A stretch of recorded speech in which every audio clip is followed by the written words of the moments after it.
The Great Hall of the Galactic Council was bigger than most cities. Thousands of beings from across the galaxy sat in their floating chairs, each one representing their home world.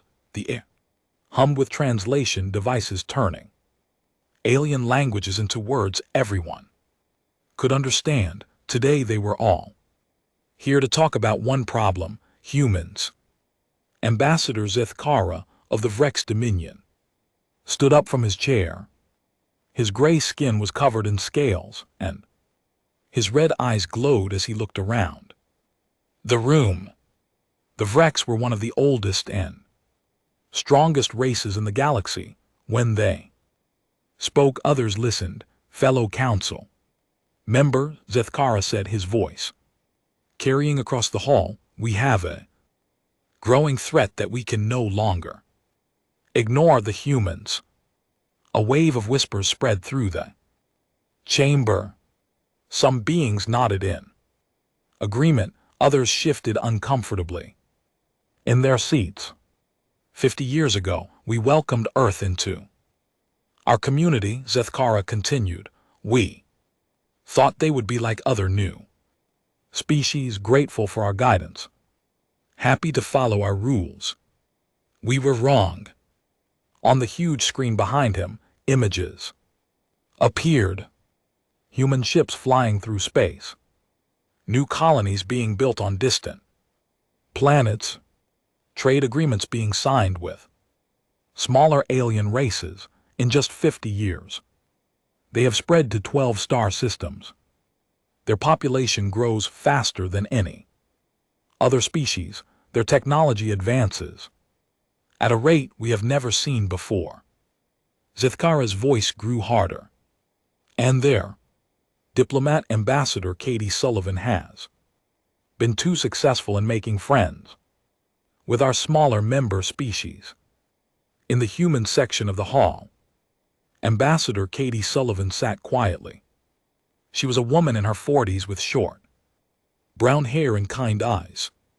She wore the simple blue uniform of Earth's diplomatic corps. Around her sat the small human delegation, all of them looking uncomfortable as the V-Rex spoke. The humans are disrupting the balance we have maintained for thousands of years, Zethkara said. They question our trade rules. They offer better deals to species we have guided for centuries. They spread their ideas about freedom and equality. This cannot continue. From the far corner of the hall, a very old voice spoke up. You speak of disruption, young V-Rex. But do you remember why we have rules? Do you remember the first law? All eyes turned to Elder Counselor Morden of the Ethereal Collective. He was so old that his species had mostly become energy beings. His form flickered like a blue flame as he floated in his chair. The Ethereals were the oldest known race in the galaxy. They had been here when the Council was first formed, long before the V-Rex or any other current member species. The first law is ancient history, Zeth Kara said with a dismissive wave. Superstition from a more primitive time. Is it?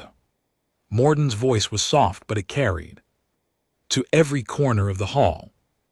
The first law was written in blood and fire. It was created after the Great Purge 3,000 years ago.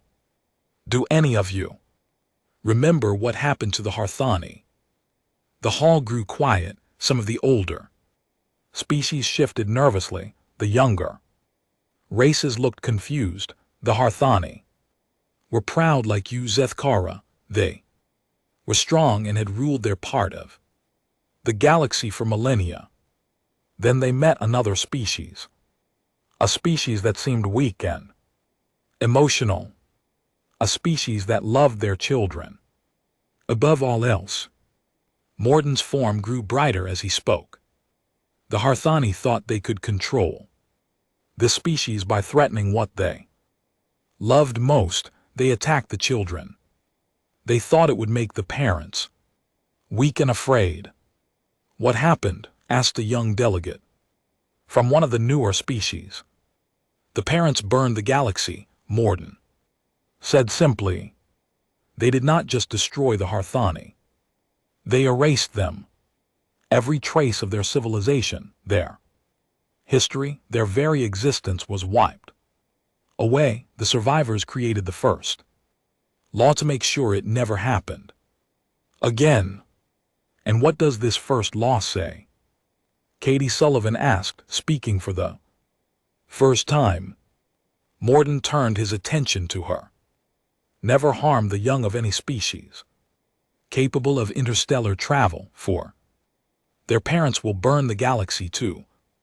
Ash in response. Zethkara laughed, a harsh sound that echoed in the hall. More superstition. The humans are not the Velter, they are Zoft. They value peace above strength. They can be controlled. The Velter, Morden said quietly. Yes, that was their name. I had almost forgotten. They seemed soft too until their children were threatened. But Zethkara was not listening. He had turned back to the council. I propose a simple solution.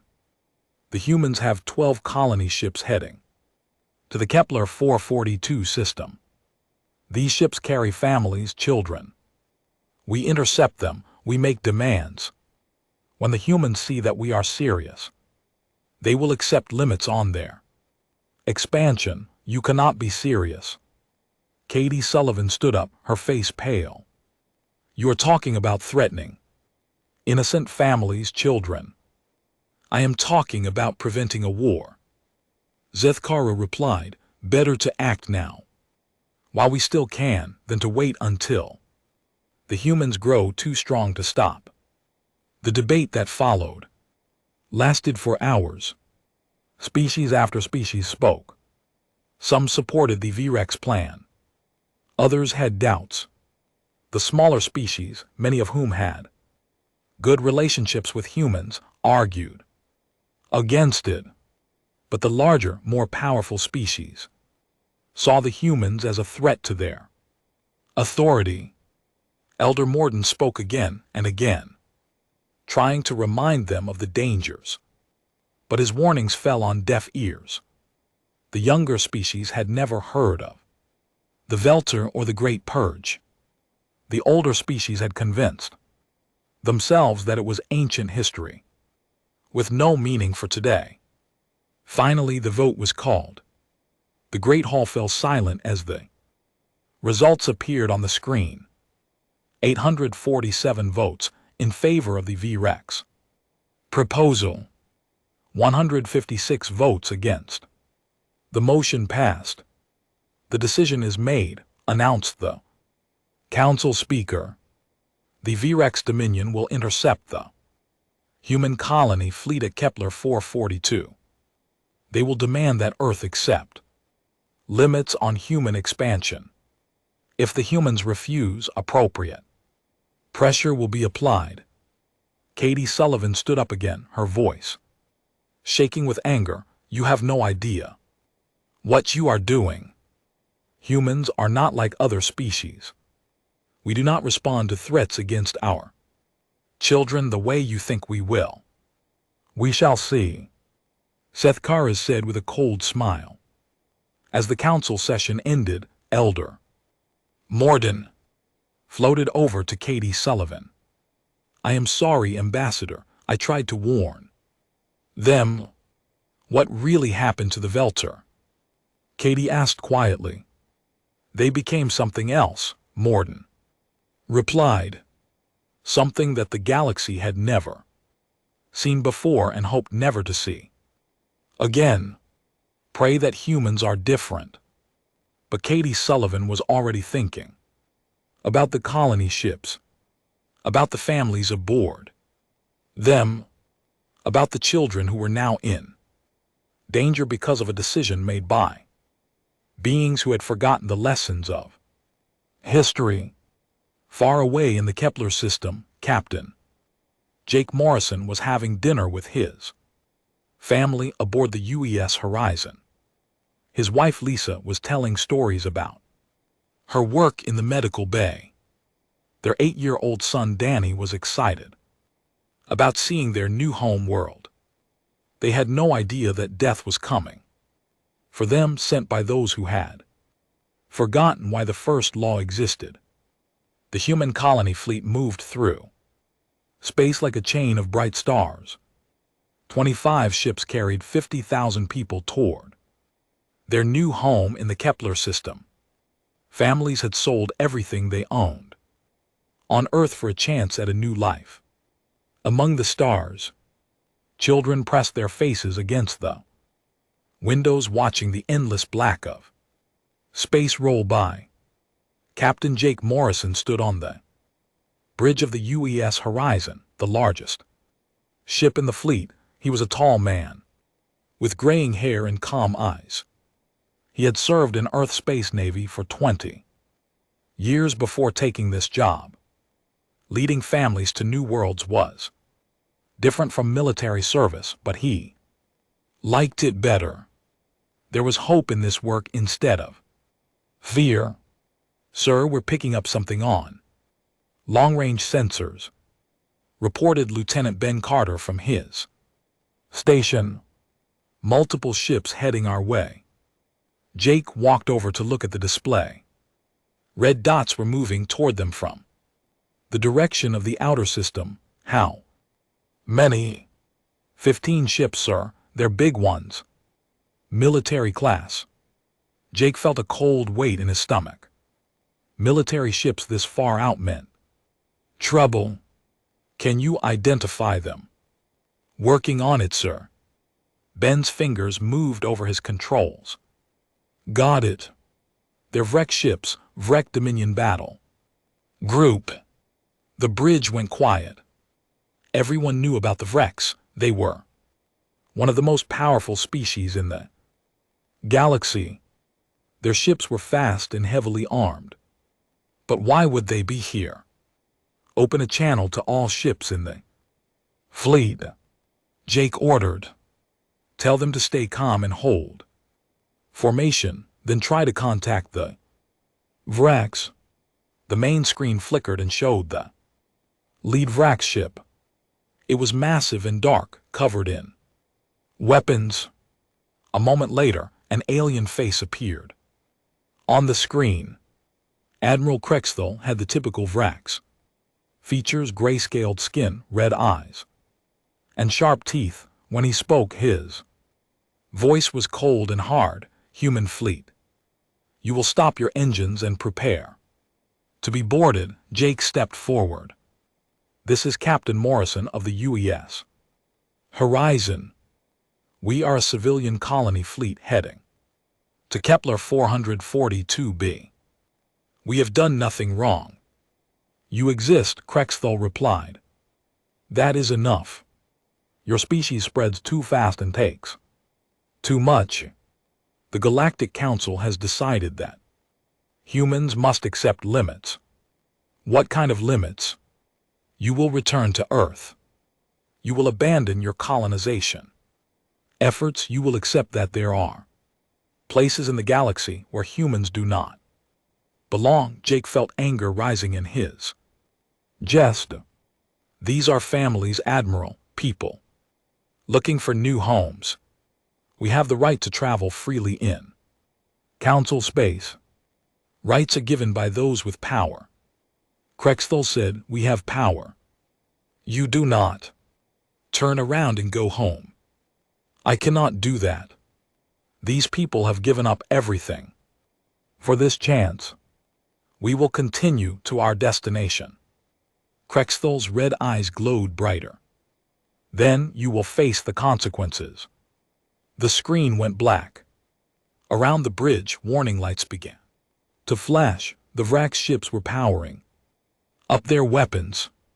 "Red alert," Jake called out. "Signal all ships to prepare for emergency maneuvers." But the colony ships were not warships.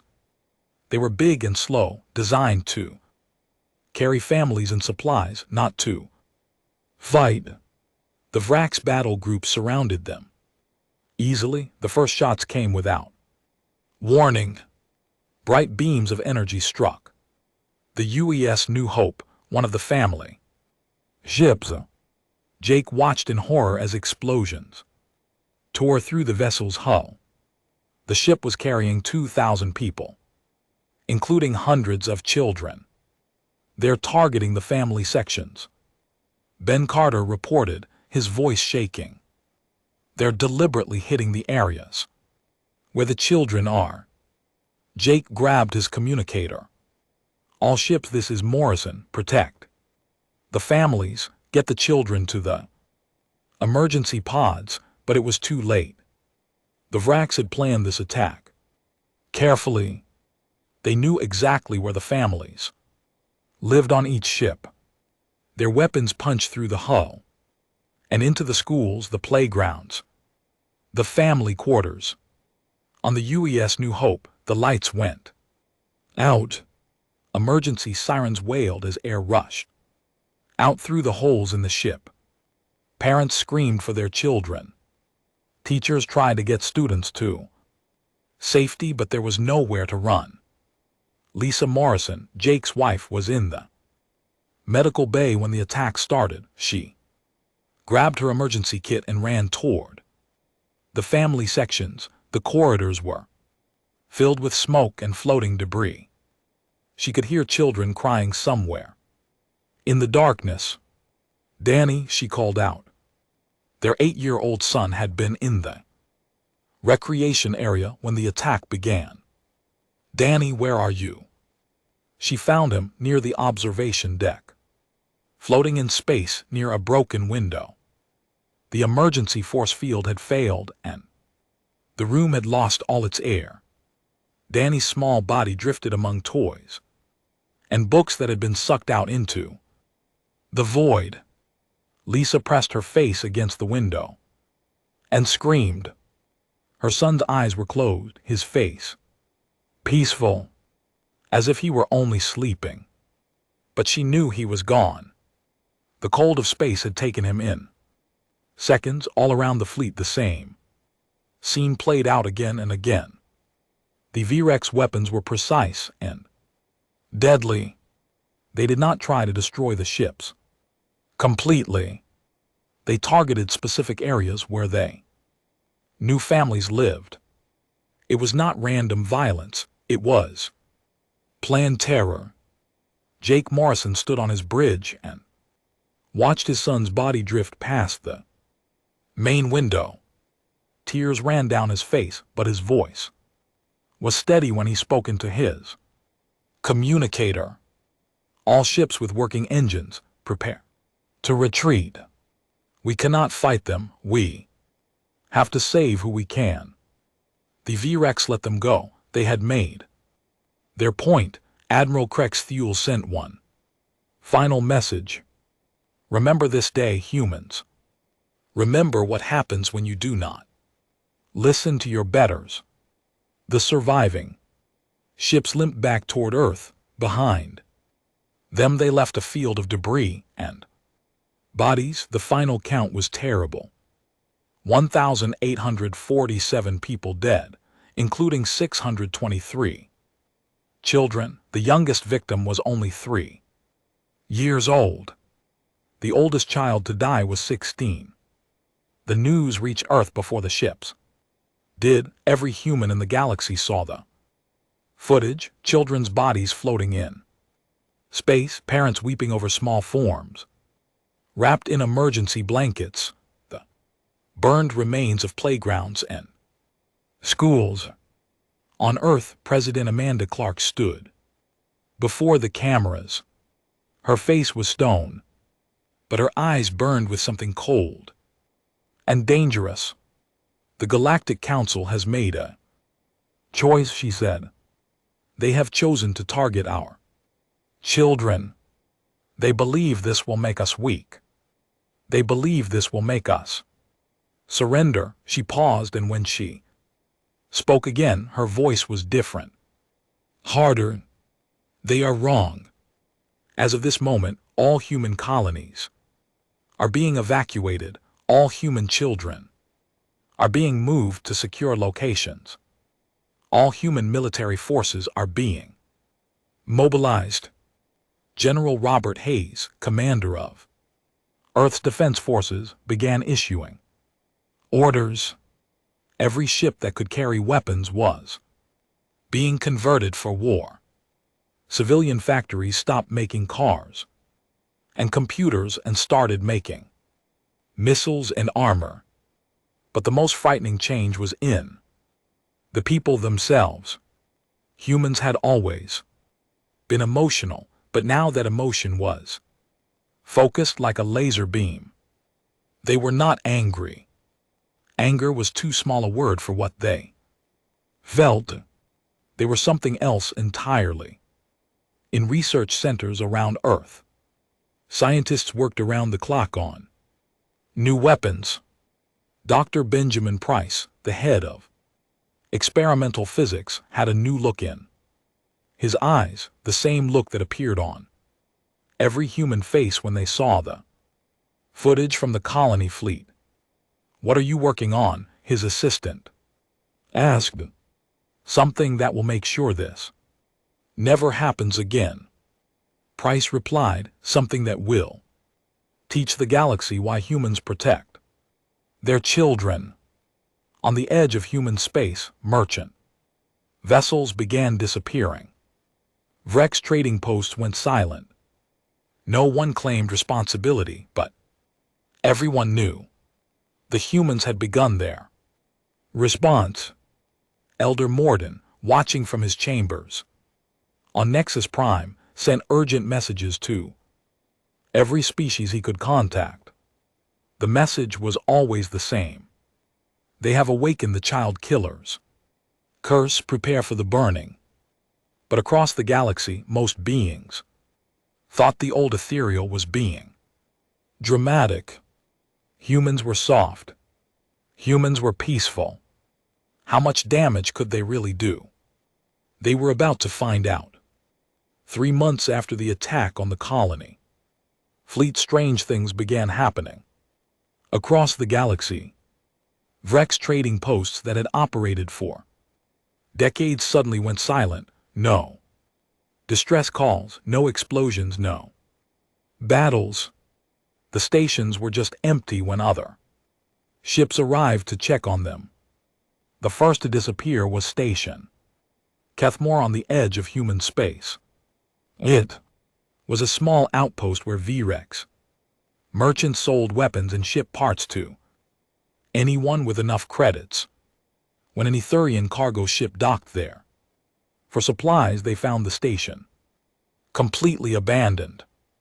Food was still warm in the cafeteria. Computer screens were still running. But every Vrex was gone. The same thing happened at 12 stations over the next few weeks. No signs of violence, no damage to the facilities. The Vrex had simply vanished, leaving behind only empty corridors and the smell of fear. Admiral Susan Chen stood on the bridge of the UES Retribution, humanity's newest and most dangerous warship. She was a small woman with short black hair and eyes that seemed to see everything. Before the attack on the colony fleet, she had been an explorer captain mapping new star systems for peaceful colonization. Now she commanded something the galaxy had never seen before: a human war fleet built for one purpose. "Status report," she said to her bridge crew. "Vrex patrol ship detected at Grid 77. Alpha," reported Commander Paul Davis. "They're running a standard trade route escort mission." "How many aboard?" "Sensors show 43. Vrex crew members, sir." Susan nodded. "Begin the harvest." The Retribution moved closer to the Vrex ship, but it did not attack with weapons. Instead, it used something new. A blue beam shot out from the human ship and surrounded the Vrex vessel. The alien ship's engine stopped working. Their communications went dead. Their life support systems began to fail. Inside the wrecked ship, the crew panicked. They had never seen technology like this before. Their captain, a veteran warrior named Vixthara, tried to send a distress call, but nothing worked. The humans had somehow taken control of their entire ship without firing a single shot. The blue beam pulled the wrecked ship into the Retribution's cargo bay. When the bay doors closed, human soldiers in black armor boarded the alien vessel. But they did not kill the wreck's crew. Instead, they did something worse. "You are going to watch something," the human commander told Vixthara. "You are going to see what your people did to our children. And then you are going to carry that memory for the rest of your life." The wreck's crew was forced to sit in chairs while screens showed them footage from the colony fleet attack. They saw the children's bodies floating in space. They heard the parents screaming. They watched 8-year-old Danny Morrison drift past the camera, his small face peaceful in death. "This is what you did," the human commander said. "This is what your leaders ordered. Now you understand why we are here." After hours of forced viewing, the wreck's crew was released. Their ship was repaired and they were given enough fuel to reach the nearest wreck's world. But they were changed.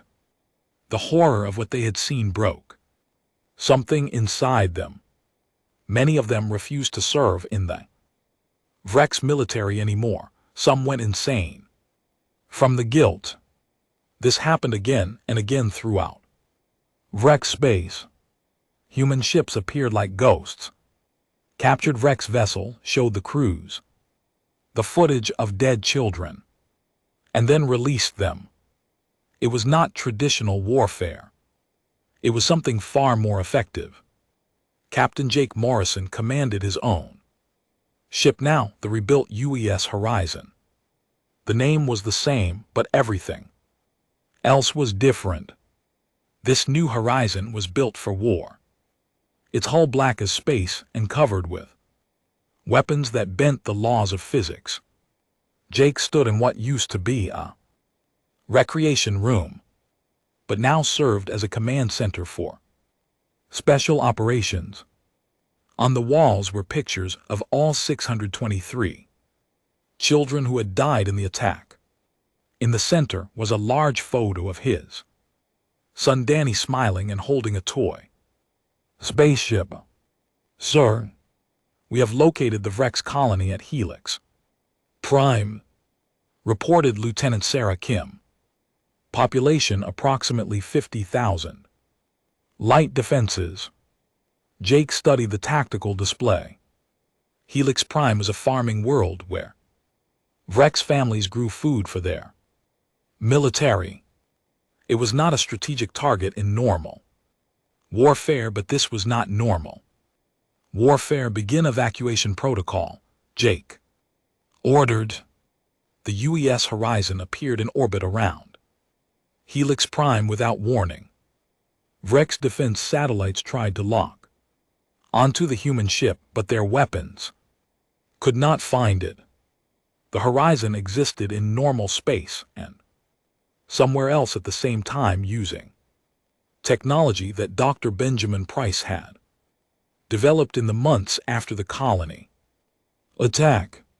Jake opened a communication channel to the planet below. "This is Captain Morrison of the human fleet. You have 24 hours to evacuate this world. Any civilian who remains after that time will be considered a military target." The wreck's planetary governor, a female named Cassandra, appeared on the screen. "You cannot do this. We are not soldiers. We are farmers and families. So were the people on our colony ships." Jake replied, "You have 24 hours. The humans were not bluffing. As the evacuation began, other human ships arrived in the system. They formed a blockade around the planet, allowing civilian ships to leave but destroying any military vessels that approached. The message was clear. The Vraks could save their people, but they could not save their world. When the time limit expired, the human ships began their work. They did not drop bombs or fire energy weapons. Instead, they released clouds of tiny machines called nanites that ate through metal and stone. The nanites consumed the cities, the farms, the roads, everything the Vraks had built over centuries. Within days, Helix Prime was stripped bare. The nanites left the soil and water untouched, but every trace of Vrak civilization was gone. The planet could support life, but it would take generations to rebuild what had been lost. This pattern repeated across Vrak space.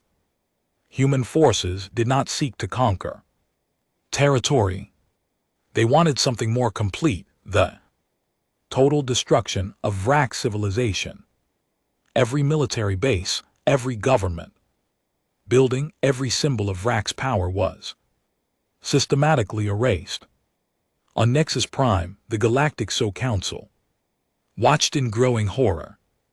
Ambassador Katie Sullivan, now dressed in black mourning clothes, sat in the human section and said nothing. When other delegates tried to speak with her, she only replied with 4 words. "You killed our children." Counselor Zethkara, who had proposed the attack on the colony fleet, tried to organize a response. "The humans have gone insane," he told the council. "They must be stopped before they destroy everything." But other species were afraid to act. The humans had shown new weapons that no one understood. Their ships could appear anywhere without warning. Their technology seemed to break the basic laws of physics. Elder Morden floated in his chamber watching reports from across the galaxy. The ethereal had lived for thousands of years, but he had never seen anything like this. The humans were not just fighting a war. They were remaking themselves into something the galaxy had never encountered. "How long until the Vrek surrender?" his aide asked. "The Vrek will never surrender," Morden replied. "Their pride will not allow it. But it does not matter. The humans are not seeking surrender. They are seeking extinction on Earth." President Amanda Clark received daily reports about the war. Human casualties were almost zero. Vrek military losses were total. But the cost was visible in other ways. The humans who returned from combat were different, harder, colder. They had seen too much and done too much to ever be the same. Dr. Benjamin Price worked in his laboratory, creating new weapons faster than the military could deploy them. His latest invention could make entire star systems uninhabitable. When his assistant asked why he was building such terrible things, Price pointed to a picture on his desk. It showed him with his daughter Emma, who had been on one of the colony ships. She was 7 years old in the photo, laughing as she played with a puppy. She had died when the Vrek attacked the family quarters because they took everything that mattered, Price said. "Now we take everything from them." The war was only 3 months old, but already the galaxy was changing. Species that had ruled for millennia watched nervously as human ships patrolled their borders. Trade routes that had been safe for centuries now carried warnings about human patrols, and somewhere in the darkness between the stars, the Vrek leadership finally understood what they had awakened, but understanding came too late. The humans were no longer the peaceful explorers who had joined the Galactic Council 50 years ago. They had become something else entirely, something that would not stop until every trace of those who had harmed their children was wiped from existence. 6 months after the attack on the human colony fleet, Dr. Benjamin Price stood in his laboratory looking at something that should not exist. The device on his table was no bigger than a briefcase, but it contained enough power to destroy a star. The equations behind it made no sense according to everything the galaxy knew about physics, but it worked. "Are you sure about this?" asked his assistant, Dr. Rachel Stone. She was one of the few people on Earth who understood what Price had created. "Once we use this, there's no going back." Price looked at the photo of his daughter Emma on his desk. She smiled at him from the picture. Forever 7 years old, forever innocent. They crossed a line when they killed our children. Now we show them what happens when you make humans angry. The device was called a quantum resonance disruptor. In simple terms, it could reach inside a star and change how it worked. Instead of burning steadily for billions of years, the star would collapse and explode in a matter of hours. Price had built 12 of them. Admiral Susan Chen received the new weapons aboard the UES Retribution. Her ship had grown larger over the months, adding new sections filled with technology that most species could not even imagine. The Retribution was no longer just a warship. It was a mobile factory for building things designed to end civilizations. "Target confirmed," reported Commander Paul Davis. "Vrax Prime, homeworld of the Vrax. Dominion, population 8 billion. Susan studied the tactical display. Vrax Prime was the heart of the enemy empire. It was protected by thousands of defense satellites, orbital battle stations, and the largest space fleet in the galaxy. No single ship had ever challenged it before. "Take us in," Susan ordered. The Retribution did not approach Vrax Prime through normal space. Instead, it used the dimensional manipulation technology that human scientists had developed. The ship existed in multiple realities, at once appearing and disappearing like a ghost. Vrax sensors could detect it sometimes, but their weapons could never lock on. Captain Jake Morrison led the assault, his ship, the UES Horizon. As they approached the Vrax homeworld, he opened a communication channel that would reach every Vrax on the planet. "This is Captain Morrison of the human fleet," he said, his voice calm and cold. "6 months ago, your leaders ordered an attack on our colony ships. They deliberately targeted areas our children lived. 623 innocent children died because your people thought they could use our love for our families as a weapon against us.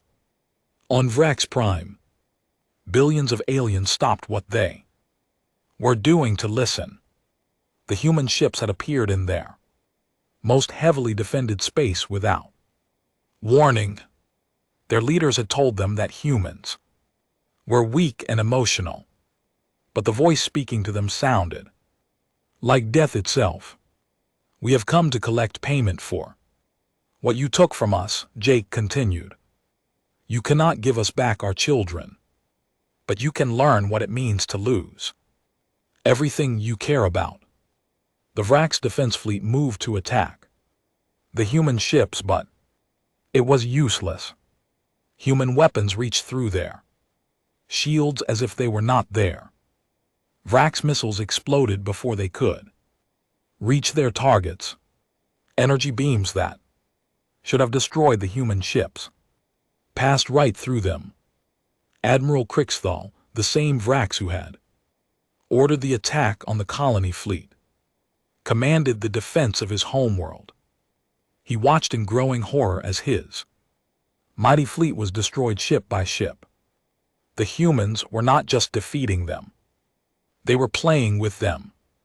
How are they doing this? He screamed at his science officer. I do not know.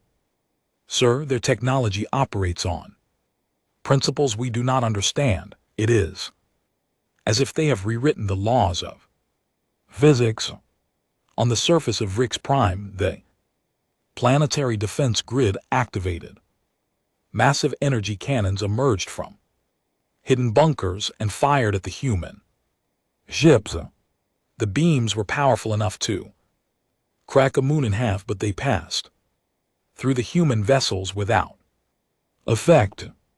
Jake Morrison's ship, the UES Horizon, materialized directly above the capital city.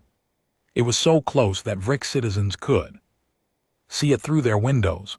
The ship hung there like a black sword pointed at their hearts. You have 1 hour to evacuate this world, Jake announced. We are going to teach your son to die. The process will take 3 years. That gives you time to save your people, but your world will become uninhabitable. The announcement caused panic across Vrix Prime. 8 billion aliens began trying to flee their home world at once.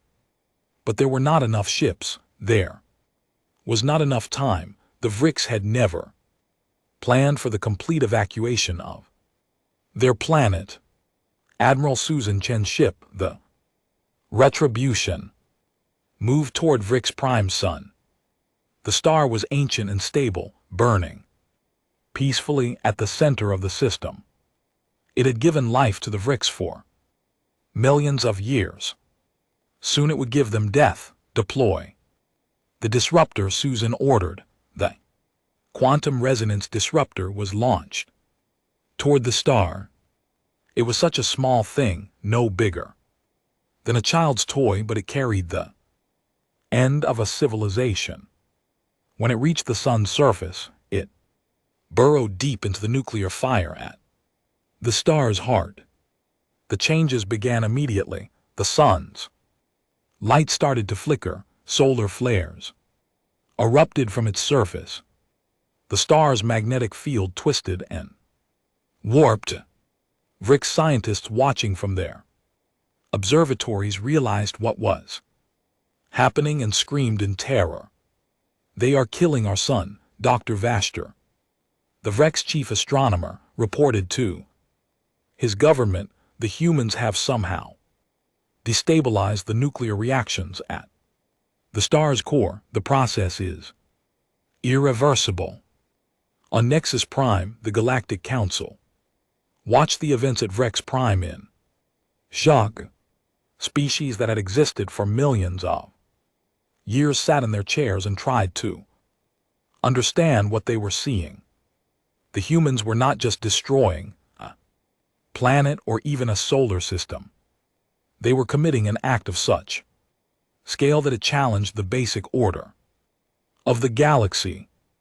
This must stop, declared Ambassador Theclon of the Zephyrian Trade Union. The humans have gone beyond all reason. They are destroying one of the oldest civilizations in the galaxy. Katie Sullivan, the human ambassador, stood up slowly. She had not spoken in the council chambers for months. When she did speak, her voice was quiet, but every being in the hall heard her. The Vrek destroyed our children, she said. Did you think there would be no consequences? But this is genocide, Theclon protested. You are killing billions of innocent beings. We are giving them time to evacuate. Katie replied. More time than the Vrek gave our children. Our sons and daughters had no warning. They died in seconds, sucked out into Space while they slept or played. The Vrek have 3 years to save their people. Elder Morden floated in his chair, watching the debate with ancient eyes. He had seen the rise and fall of countless civilizations, but he had never witnessed anything like this. The humans were not conquering the Vrek. They were erasing them. Tell us about the Velter, Theklan demanded of the old ethereal. Tell us what really happened 3,000 years ago. Morden's form flickered as he accessed memories from the distant past. The Velter were explorers, much like humans. They were curious and friendly, eager to learn about other species. The Harthani thought this made them weak. What did the Harthani do? They captured a Velter colony ship. Aboard were 300 families traveling to a new world. The Harthani tortured the children in front of their parents, demanding that the Velter submit to their rule. The Gao council chamber was silent except for the hum of translation devices. The Velter agreed to every demand. Morden continued. They surrendered their weapons, their technology, their freedom. They became slaves to save their children, but the Harthani killed the children anyway. They said it was to teach the Velter a lesson about power, and then the Velter changed. Within a year they had developed weapons that could destroy stars. Within 5 years, they had erased every trace of Harthani civilization from the galaxy. Every world, every station, every ship. The Harthani had ruled over 1,000 star systems.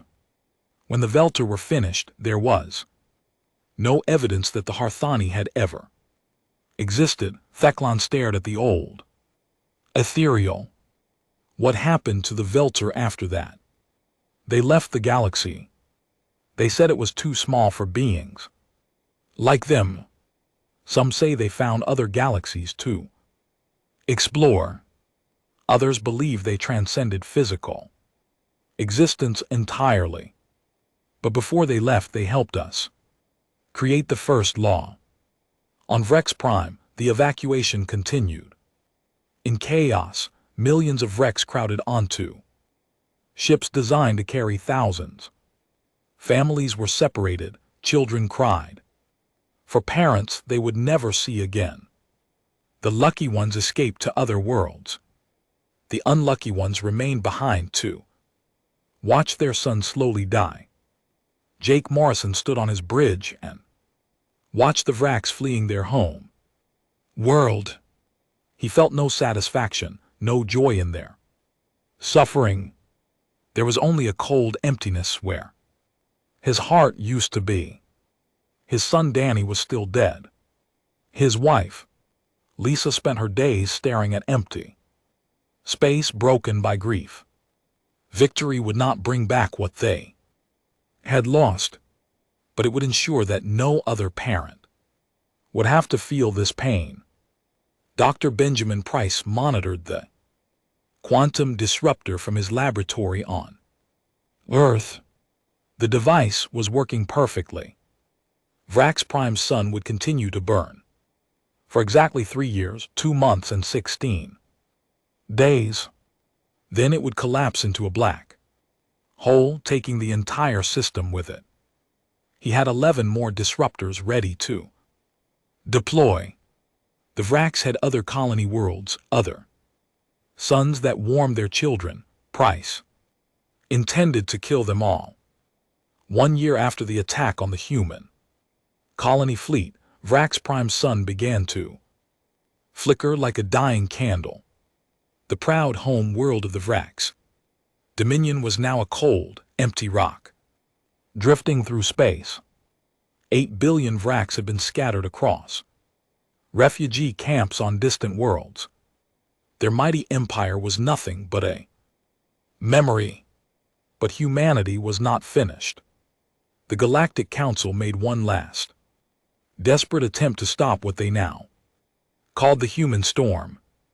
A massive fleet of ships from 50 different species gathered at the edge of human space. It was the largest military force ever assembled in galactic history. Generals and admirals from across the galaxy commanded vessels that represented thousands of years of technological advancement. Admiral Susan Chen met them with a single ship. The UES Retribution hung in space before the enormous alien fleet like a tiny black dot against a wall of. The human ship was dwarfed by the massive alien vessels, some of which were the size of small moons, but no one was laughing at the size difference anymore. This is Admiral Thane of the combined Galactic Fleet, came the transmission. You will surrender immediately and submit to galactic justice for your crimes against the Virex people. Susan Chen stood alone on her bridge. Her crew had been reduced to just 12 humans, but the ship ran itself now. Human technology had advanced so far in the past year that organic beings were barely necessary to operate their vessels. You want to see a crime, Susan said into her communicator. Let me show you. On the main screen she displayed footage from the colony ship attack, the same footage that had been burned into the mind of every human alive. Children's bodies floating in space. Parents screaming in the darkness. 8-year-old Danny Morrison drifting past the camera with his eyes closed forever. The Virax did this deliberately. Susan continued. They targeted the areas where our children lived. They killed 623 innocent boys and girls because they thought it would make us weak. Admiral Thane's voice came back, harder. Now, that does not justify genocide. You have destroyed an entire civilization, have we? Susan asked. The Virex are still alive. Scattered, homeless, but alive. We gave them more mercy than they gave our children. The alien fleet began to spread out, trying to surround the lone human ship, but Susan was not concerned. She had come here to teach the galaxy. Final lesson. You want to know what real power looks like, she said. The UES Retribution activated a weapon that Dr. Benjamin Price had completed just days before. It was called a stellar ignition device, and it could turn any star into a supernova instantly. Susan aimed it at an empty star system 50 light-years away, a system with no planets and no life. The weapon fired 50 light-years away, a star that had burned peacefully for billions of years, suddenly exploded with the fury of creation itself. The explosion was so bright that it lit up the night sky of a dozen worlds. The energy released was equivalent to all the weapons in the galactic fleet firing continuously for 1,000,000 years. The alien fleet stopped moving. Every admiral, every general, every being with eyes to see understood what they were looking at. The humans could destroy stars at will. They could end solar systems with the push of a button. This is what we could do to your home world, Susan said quietly. This is what we could do to every star in the galaxy. But we will not, because we are not like you. We do not hurt innocents for political gain. Admiral Thane's reply came after a long silence. What do you want? The Galactic Council is finished. Susan replied. It has proven that it cannot protect the innocent or control its own members. You will form new governments.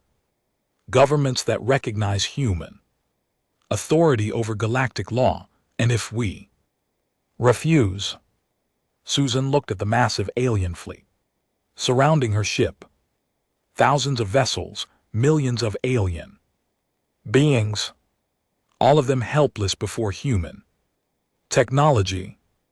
Then we will become the monsters you think we are, she said. And every star in the galaxy will burn. One by one, the alien ships began to power down their weapons. The great fleet that had come to stop humanity instead became the first to surrender to it. On Earth, President Amanda Clark stood in the memorial garden where the names of all 623 dead children were carved in black stone. Danny Morrison's name was there along with Emma Price and hundreds of others.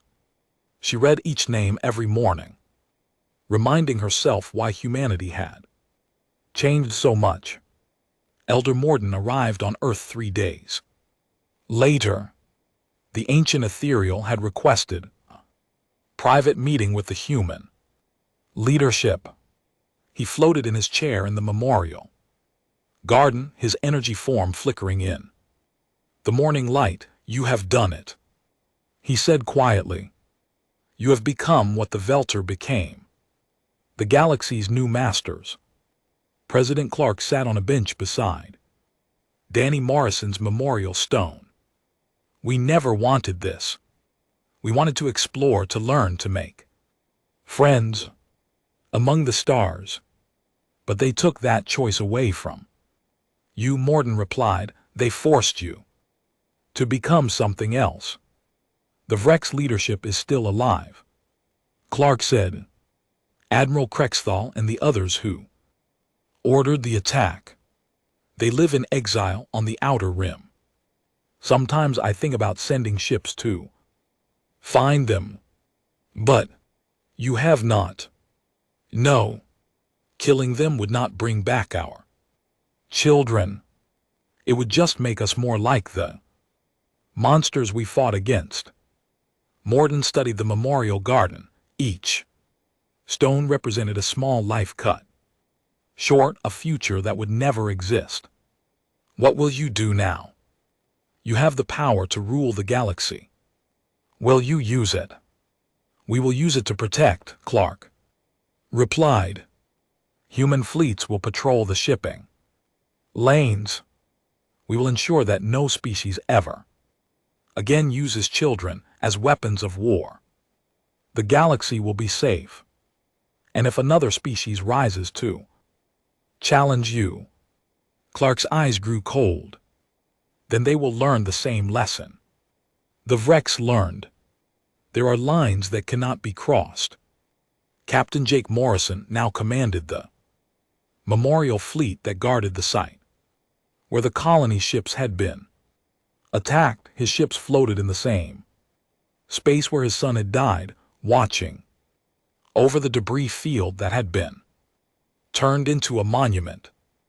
Every piece of wreckage from the attack was preserved exactly where it had been found. Jake stood in his quarters looking out at the stars. On his desk was a photo of Danny, and beside it was his son's journal. The final entry, written the day before the attack, still broke his heart every time he read it. Going to see the new worlds today. Dad says we'll build cities and make friends with aliens. I hope they like us. A soft knock came at his door. Come in, he called. Lisa Morrison entered.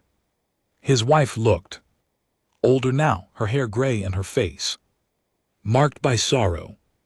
She rarely spoke anymore, spending most of her time in the medical bay treating refugees and survivors. The new ships arrived today, she said. 100 more vessels to add to the memorial fleet. Jake nodded. Good, the galaxy needs to remember what happened here. Lisa moved to stand beside him at the window. Do you think Danny would understand what we became? Jake was quiet for a long moment. I think he would understand why we did whether he would approve. Jake's voice broke slightly. I hope he would forgive us. Across the galaxy, the new order was taking shape. Human ships appeared in systems where pirates had operated for centuries, driving them away with technology that seemed like magic. Trade routes that had been dangerous for millennia became safe under human protection. The Vrax refugees slowly adapted to their new lives. Some worked in the camps helping other displaced beings. Others found jobs with species willing to hire them despite their past. A few even joined human crews seeking redemption through service. But the galaxy had learned a lesson that would never be forgotten. In the archives of every major species, new warnings were added to their historical records. Never harm the young of a species capable of interstellar travel. Never threaten children as a weapon of war. The consequences were too terrible to imagine. Dr. Benjamin Price continued his research, but his focus had changed. Instead of weapons, he now worked on ways to heal the damage that war had caused.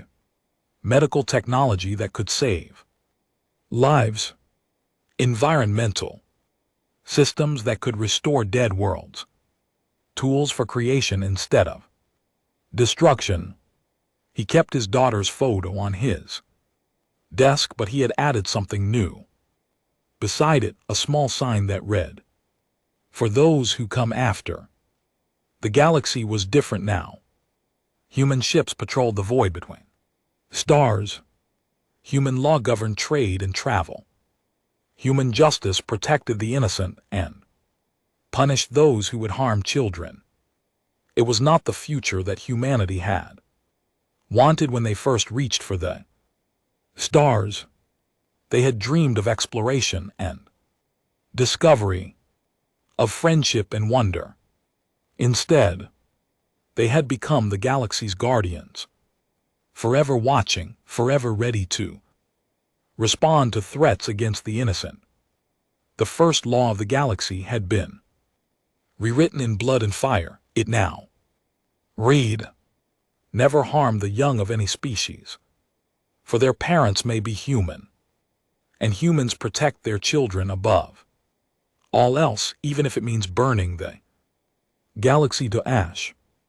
In his memorial garden on Earth, Danny Morrison Stone bore a simple inscription. He wanted to make friends with aliens. Below that, in smaller letters, "They should have let him